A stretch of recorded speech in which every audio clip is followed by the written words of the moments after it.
Gambhira bridge દુર્ઘટનાને લઈને સૌથી મોટા સમાચાર મળ્યા છે। બ્રિજ દુર્ઘટનાના 48 કલાક પહેલાના એક્સક્લુઝિવ દ્રશ્યો TV9 પર આપને બતાવીશું। TV9 ની ટીમે જર્જરિત ગંભીરા બ્રિજનો તૈયાર કર્યો હતો અહેવાલ। દુર્ઘટનાના માત્ર 2 દિવસ પહેલા જ TV9 એ આ તૈયાર કર્યો હતો અહેવાલ।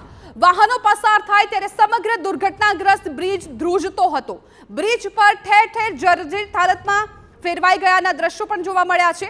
મોટી સંખ્યામાં ભારે વાહનો બ્રિજ પરથી પસાર થઈ રહ્યા છે। અધિકારીઓ ઊંઘતા રહ્યા અને નિર્દોષ લોકોનો ભોગ લેવાઈ ગયો। અત્યારે સ્ક્રીન પર તમે જે દ્રશ્યો જોઈ રહ્યા છો એ TV9 ની ટીમ 2 દિવસ પહેલા જ આ બ્રિજ પરથી નીકળી હતી અને બ્રિજની જે જર્જરિત સ્થિતિ છે, જે દયનીય હાલત છે એ કેમેરામાં કેદ કરી હતી। 2 દિવસ પહેલાના જ આ એક્સક્લુઝિવ દ્રશ્યો છે। વારંવાર અહેવાલો પ્રસારિત કરવામાં આવે છે પરંતુ ઘણી વખત તેની નોંધ લેવામાં નથી આવતી હોતી।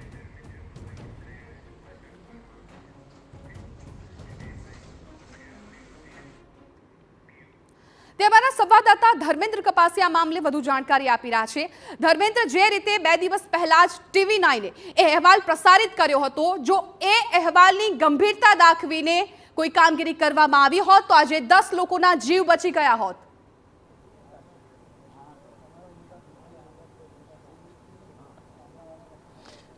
ચોક્કસથી 48 કલાક પહેલા હું આ બ્રિજ પર હતો। 48 કલાક પહેલા જે રિપોર્ટિંગ કરવામાં આવ્યું હતું, બ્રિજની કયા પ્રકારની સ્થિતિ હતી તેનો એક અહેવાલ બનાવવામાં આવ્યો હતો। ખૂબ ગંભીર પ્રકારના દ્રશ્યો TV9 ની સ્ક્રીન પર અત્યારે આપ જોઈ રહ્યા છો। 48 કલાક પહેલા જે વાહનો પસાર થતા હતા ત્યારે આ જગ્યા પર હું થોડો દૂર ઉભેલો હતો અને બ્રિજ આખો જ ધ્રુજતો હતો। મહત્વની બાબત એ છે કે તંત્રની ગંભીર બેદરકારીને કારણે આ પ્રકારના દ્રશ્યોનું સર્જન થયું છે। કેમેરામેનને વિનંતી કરીશ હવે જે દ્રશ્યો બતાવે। આ જે દોરડું મારવામાં આવ્યું છે, માર્ગ મકાન વિભાગ જો જાગી ગયું હોત તો કદાચ આ દોરડું મારવાની જરૂર ન પડી હોત।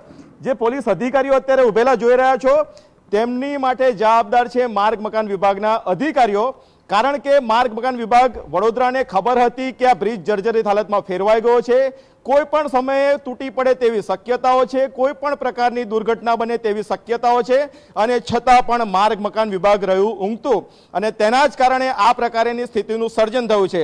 થોડા સમય પહેલા જ ભાજપના એક નેતા દ્વારા એક નિવેદન આપવામાં આવ્યું હતું કે આ કુદરતી હોનારત છે। અરે ભાઈ, ક્યાંથી આ કુદરતી હોનારત? આ ભગવાનનો પ્રકોપ નથી, ટેકનિકલ ક્ષતિઓના કારણે આ પ્રકારની સ્થિતિનું સર્જન થયું છે। ખૂબ ગંભીર પ્રકારના પ્રશ્નો છે। કેમેરામેનને વિનંતી કરીશ હવે દ્રશ્યો બતાવવાનો પ્રયાસ કરીશું। નદીની અંદરના દ્રશ્યો, પાદરા તરફ જવાનો જે રસ્તો છે, અત્યારે SDRF NDRF ની ટીમો અત્યારે કામગીરી કરી રહી છે। જે રીતે વાહનો અંદર પડેલા છે તેને બહાર કાઢવાની કામગીરી હાથ ધરવામાં આવી છે। બીજી તરફ જે મૃતકો હતા તેમના PM ની કાર્યવાહી અત્યારે ચાલુ છે। જે ઘાયલ લોકો છે તેમને સારવાર આપવાની કાર્યવાહી ચાલુ છે। પરંતુ જે સવારે આપણે TV9 પર એક અહેવાલ પ્રસારિત કર્યો અને તેમાં સ્પષ્ટ જણાવવામાં આવ્યું હતું કે હવે કાગળના ગોળા દોડશે અને તે જ પ્રકારની સ્થિતિનું સર્જન થયું છે। તમામ વિભાગો હવે કામ કરતા નજરે પડી રહ્યા છે। કાયદેસરની કાર્યવાહીઓ થશે, જુદા જુદા પ્રકારની તપાસો કરવામાં આવશે, પરંતુ આ તપાસો માત્ર તપાસો જ રહી જાય છે, કારણ કે અવારનવાર આ પ્રકારની ઘટનાઓ બનતી હોય છે। 3, 4, 5 દિવસ સુધી આ પ્રકારની ઘટનાઓના કવરેજ પણ થતા હોય છે, પરંતુ જે સરકારના ઊંઘેલા અધિકારીઓ છે તે ક્યારે જાગશે તે સૌથી ગંભીર બાબત છે। બીજી તરફ વાત કરવામાં આવે તો બીજા તરફના દ્રશ્યો બતાવીશ। આણંદ જિલ્લા તરફનો જે કાંઠાગારો છે, બામણગામ નજીકનો આ વિસ્તાર છે। સવારે એક પશુપાલક અહીંયા પોતાના પશુ ચરાવવા માટે આવ્યો હતો અને તેની સામે આ ઘટના જ્યારે બની ત્યારે તેના દ્વારા મને જાણ કરવામાં આવી હતી ને ત્યાર પછી સમગ્ર મામલો આખો સામે આવ્યો। ખૂબ ગંભીર બાબત હતી, કારણ કે જે રીતે ઘટના બની છે તો ખૂબ સારી બાબત એ કહી શકાય કે આ ઘટના 3 થી 6 ના ગાળામાં નથી બની, કારણ કે 3 થી 6 ના ગાળામાં ખૂબ મોટી માત્રામાં સૌરાષ્ટ્રથી સુરત અને સુરતથી સૌરાષ્ટ્ર તરફ વાહનોની અવર જવર માત્ર આ રોડ પર રહે છે। આ રોડ પરથી પસાર થવાનો વાહન ચાલકોને માત્ર એટલો લાભ થાય છે કે આ રોડ પર ટોલ ચૂકવવો પડતો નથી અને તેના જ કારણે જે વાહન ચાલકો છે તે શોર્ટકટ અપનાવતા હોય છે।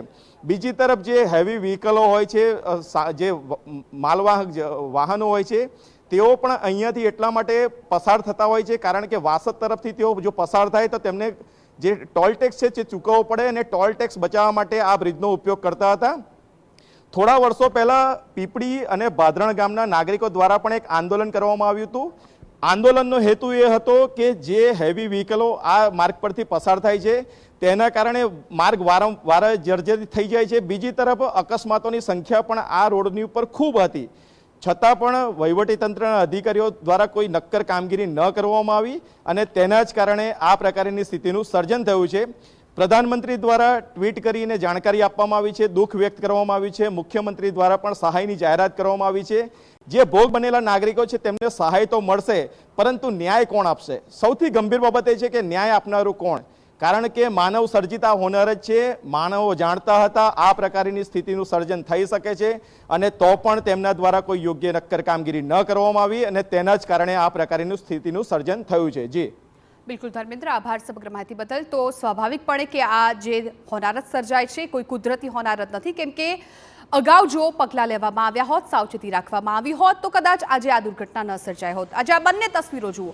48 કલાક પહેલા TV9ના કેમેરામાં જે એક્સક્લુઝિવ દ્રશ્યો કેદ થયા હતા, જેમાં TV9એ દર્શાવ્યું હતું કે આ જે બ્રિજની સ્થિતિ છે ખૂબ જર્જરિત છે.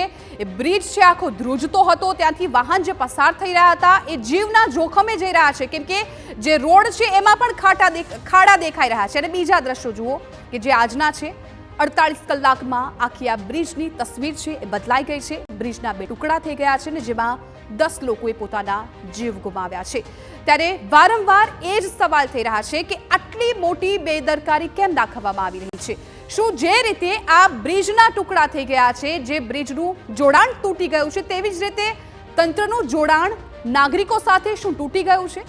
કેમ કે અનેક આવી ઘટનાઓ સામે આવે છે, નાગરિકો પોતાનો જીવ ગુમાવે છે, પરંતુ તંત્રના પેટનું પાણી પણ નથી હલતું. આજે 10 લોકોના જીવ ગયા છે. એમના પરિવારને આ ઘડી કેટલી વસમી લાગતી હશે એ લોકો જાણતા હશે, કેમ કે તંત્ર વારંવાર માત્ર એક નાનો આંકડો કહીને છૂટી જતું હોય છે, કેમ કે જ્યારે મોટો આંકડો કોઈ મોતનો આવતો હોય છે ત્યારે જ એ દુર્ઘટનાને ગંભીરતાથી લેવામાં આવતી હોય છે. 48 કલાક પહેલાના જ આ દ્રશ્યો આપ જુઓ, જ્યાં TV9એ આ અહેવાલ પ્રસારિત કર્યો હતો. આ દ્રશ્યો એક્સક્લુઝિવ કે દુર્ઘટના પહેલાના. કદાચ જો આ દ્રશ્યો જોઈને પણ થોડી ઘણી ગંભીરતા રાખવામાં આવી હોત, એ નાગરિકોનું વિચારવામાં આવ્યું હોત, તો આજે જે દ્રશ્યો સામે આવ્યા છે આ ગંભીરા બ્રિજના, એ દ્રશ્યો ન જોવા પડત, એ 10 પરિવારે પોતાના પરિજનો ન ગુમાવવા પડત. આ બિસ્માર હાલત આમાં જોઈ શકાય છે. જે પ્રકારે અમારા સંવાદદાતાએ પણ પોતાનો અનુભવ વ્યક્ત કર્યો અહીંયા, કે તેઓ પણ જ્યારે આ બ્રિજ પરથી પસાર થતા હતા, આ દ્રશ્યો જ્યારે કેમેરામાં કેદ થઈ રહ્યા હતા ત્યારે આ બ્રિજ ધ્રુજતો હતો. એટલે સમજી શકાય કે જે પણ લોકો અહીંયાથી પસાર થતા હશે ડરમાં પસાર થતા હશે, કેમ કે સ્વાભાવિકપણે કે જે તે જગ્યાએ પહોંચવા માટે આ બ્રિજ છે એ રસ્તો હતો, પરંતુ આજે આ રસ્તો તૂટી ગયો છે અને આ રસ્તો તૂટતા અનેક પરિવારો કે જેમના ઘર પણ તૂટી ગયા છે. ત્યારે નિર્દોષનો ભોગ લેવાયો છે. જવાબદારો સામે કઈ પ્રકારે કાર્યવાહી કરવામાં આવશે, સૌથી મોટો સવાલ છે. અને આ સવાલનો જવાબ ક્યારે મળે છે એ પણ જોવાનું રહેશે, કેમ કે આવી અનેક દુર્ઘટનાઓ ઘટી ચૂકી છે. આવા સવાલો પૂછાઈ ગયા છે.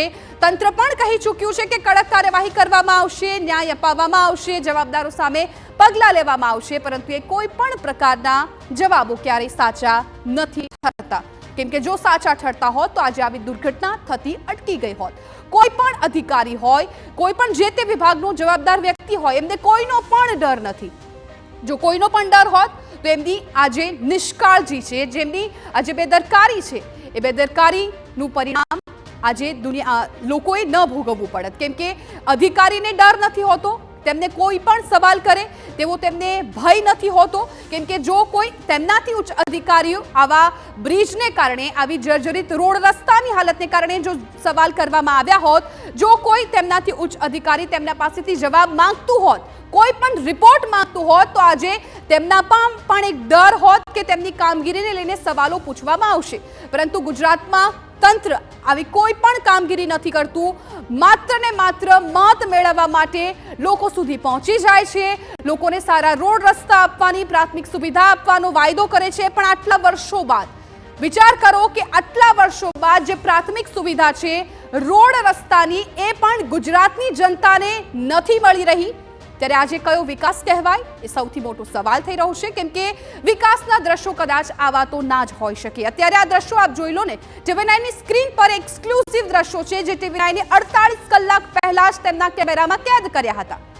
48 કલાકમાં શું સ્થિતિ બની ગઈ એ કોઈ જાણતું નથી, પરંતુ જો એ સમય તંત્રએ જાણી લીધું હોત કે આ બ્રિજ લોકો માટે જોખમી છે, લોકોના જીવ લઈ શકે છે, તો આજે 10 પરિવારના પરિજનો તેમની સાથે હોત. એ દ્રશ્યો પણ ખૂબ કલ્પાત ભર્યા હતા કે જ્યાં પાણીની વચ્ચે એક માં પોતાના સંતાનને શોધવા મથી રહી છે. એમાં ગુહાર લગાવી રહી છે કે એમના પુત્રને કોઈ બચાવી લે, પરંતુ જે પરિસ્થિતિ અત્યારે ઊભી થઈ છે ત્યાં ઘટના સ્થળ પર લોકોના જીવ બચાવવા મુશ્કેલ છે, કેમ કે ત્યાં એક તરફ કાદવ કીચડ પણ છે, પાણીમાં રેસ્ક્યુ કરવાની કામગીરી પણ અત્યારે મુશ્કેલી ભરી બની રહી છે.